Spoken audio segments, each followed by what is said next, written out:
Hey guys, Alex is Gannett here, and today we're going to be doing event analysis, or what we can of one. So this is the first event since D&A announced the big changes.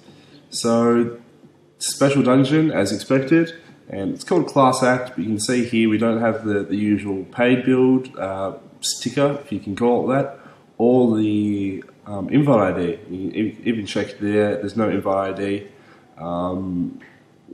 Which isn't too great. And also, check here, you can see there's no paid build, which I wasn't sure. I thought there might be paid builds during events, but looks like they're completely done. So I have a few coins left, but don't know what I'm going to use them on now. Okay, so let's move on to the comic. Oh wait, there is no comic. When I initially read that, for me it wasn't like, oh, no comic, no big deal, who cares? But it kind of, I don't know, the comic definitely added to the experience of like the event. When you open up the event, you read the comic, even though it might be really crappy, it doesn't make any sense, but it was just there, it looked cool, and it included the fighters, which are gonna be part of the upcoming event.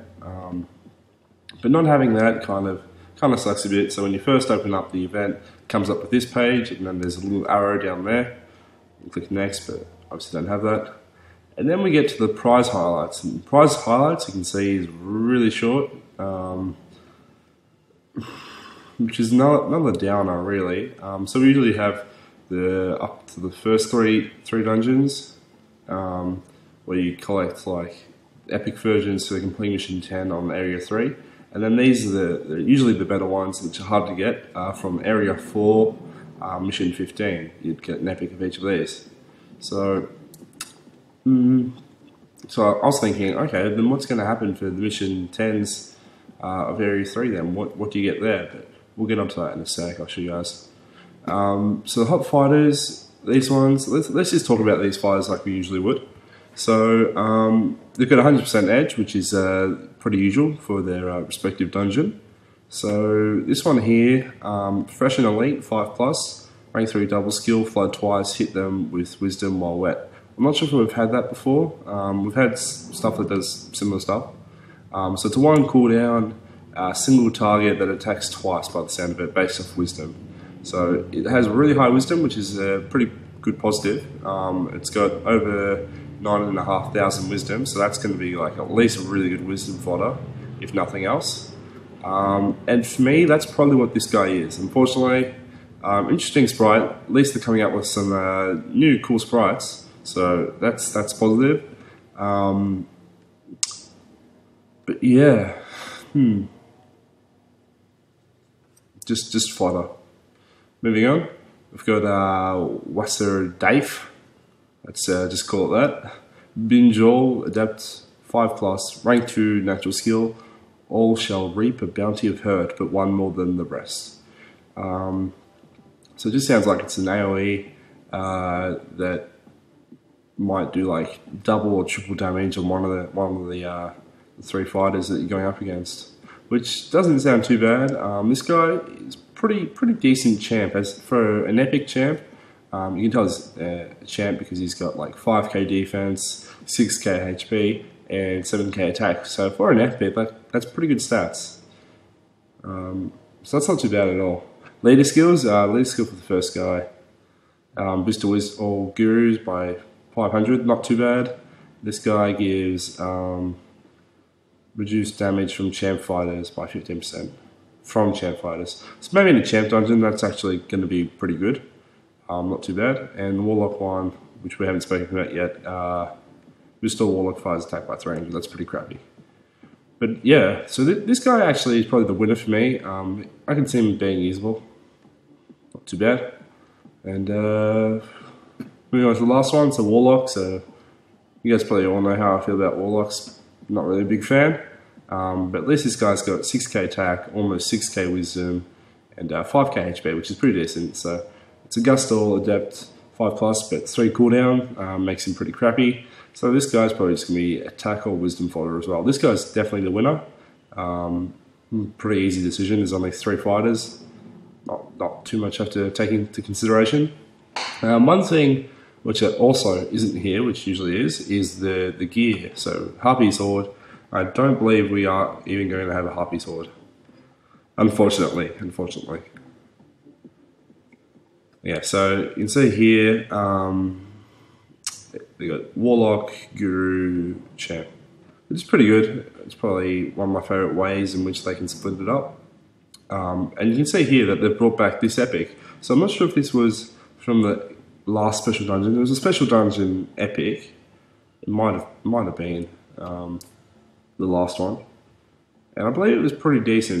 You'd have to go and check my last special dungeon event analysis, but yeah. So it looks like at least we're getting something. And I imagine it would be pretty similar with the Champ and Warlock dungeons. They're just gonna hand out other epics from previous events, which isn't too bad. I mean, it's alright. At least it's something. I know that one there. This one I'm pretty sure was a really good wisdom fodder as well, so that's not too bad. I think it was that. Can't remember exactly. And you can see here for the Area 4s that we're going to have these new fighters at least. And the same way that they cross over, throwing in bits from the Area 3 fighter. So that's not too bad. You can see here we're still going to have Gear Lady and these drops as well. So that's pretty good. Not too bad.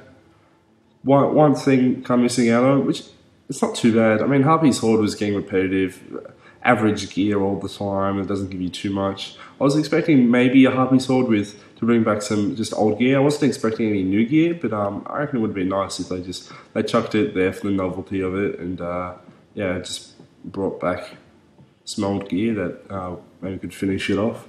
Try to finish off and complete more. But that's not the case, but no big deal when you consider the other things that were kind of lacking. That's literally about it. That's like the entire event that I can kind of analyze. Okay, so there's a couple of things I'd probably like to talk about. So a lot of people, as soon as this event came out, immediately jumped on the negative, because that's the way it looks. I don't blame anyone for feeling that way. Definitely feeling neglected, and we're expecting, after the big changes, we're like, okay, well, that kind of really sucks. Well, it's not all over. Let's wait to see what the first event's like, and if that's really good, then yeah, I'll keep playing this game because it's a good game. But after seeing this, people are like, no good. But I've been hearing some stuff constantly, even before this event came out, and even now that the event's out. There are people that are positive about it. Their thoughts are that D&A might be trying to lighten the load currently while they work on new events or new ways to amp the game up. Also mentioned a while back in the info they're going to work on like the lore or the background story of the game. Not sure where it was. Yeah. So